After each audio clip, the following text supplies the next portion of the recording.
इथून पुढे जर समजलं तर गोळ्या घातल्या जातील. Y+ सुरक्षा सरकारची घेऊन जर पत्रकारांना धमकी देत असतील तर मग ही धमकी पोलिसाच्या संरक्षणाखाली सरकारनं दिल्या समजायचं का? सत्ताधारी पक्षामधला आज सत्तेत गेलेत ते, मग ह्यांना पाठीशी सरकार घालतंय का? आणि पोलिसांना म्हणजे आधी काही लोक गुंडगिरी करायची, मग आता पोलिसाचं संरक्षण घेऊन पत्रकारांना धमकी देत असतील तर यापेक्षा वाईट परिस्थिती या राज्यात कायदा सुव्यवस्थेत कुठं असू शकते का? त्यामुळं पोलीस सरकार त्यांच्या पाठीशी आहे का? यांना Y+ सुरक्षा हे कुणापासून धोका म्हणून दिली का दुसऱ्याला धोका करण्यासाठी दिली हे सरकारनं विचार करण्याची. जी कायदा असं सांगतो की एखाद्याला जर सुरक्षा व्यवस्था दिली असेल तर संबंधित व्यक्तीनं देखील कायद्याचं कोणतंही उल्लंघन करू नये असा नियम सांगतो. Y+ दर्जाची सुरक्षा आहे, पोलिसांसमोर धमकी जाते, त्यांची सुरक्षा व्यवस्था काढून घेतली जावी का? काय नेमकी मागणी करा? दिलीच का हा प्रश्न आहे पहिला. दिलीच कशासाठी हा प्रश्न आहे? त्यांना कुठला धोका होता का? कुठला थ्रेट होता का? तसा काही अहवाल होता का? आणि जर सुरक्षा घेऊन जर पत्रकारांना धमकी देत असतील तर सर्वसामान्य माणसाचे हाल काय असतील? आणि हे सगळं पोलीस संरक्षणाखाली चाललंय. त्यामुळे राज्य कायद्याचं आहे का? म्हणजे आधी गुंड पाळायचे, मग आता पोलीस संरक्षणाखाली तुम्ही जर पत्रकारांना धमकी देताय, यासाठी कायदा सुव्यवस्था या महाराष्ट्रात आहे का नाही हा प्रश्न आहे.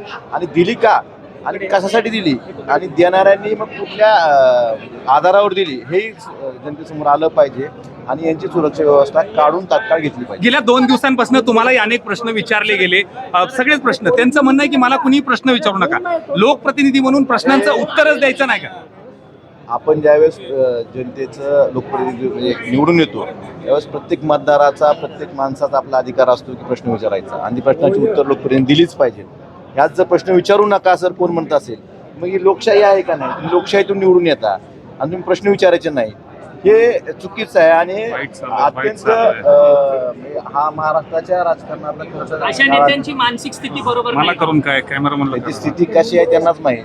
पण परंतु आता पक्षांतर करताना त्यांची मानसिक स्थिती सरळ नसल्यामुळे अशी वक्तव्य होतात. त्याची स्थिती कशी आहे माहीत नाही. मानसिक स्थितीमुळे असं करतात का? सत्तेची मस्ती आहे म्हणून असं करतात हा प्रश्न. मला म्हणजे असं जर एका पोलीस संरक्षणाखाली पोलिसांच्या समक्ष पत्रकारांना धमकी दिली जात असेल तर निश्चितच महाराष्ट्रासाठी काळा दिवस आहे.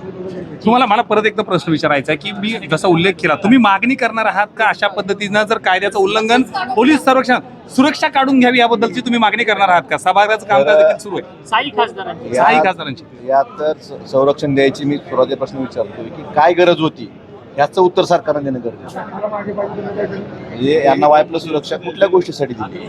आज पोलिसांकडे दुसरी कामं नाहीत का? मनुष्यबळ कमी आहे.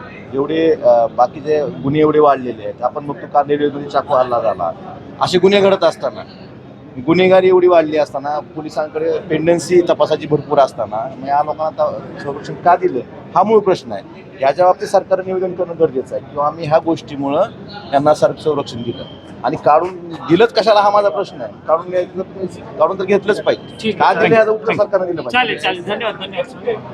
हे घ्या रे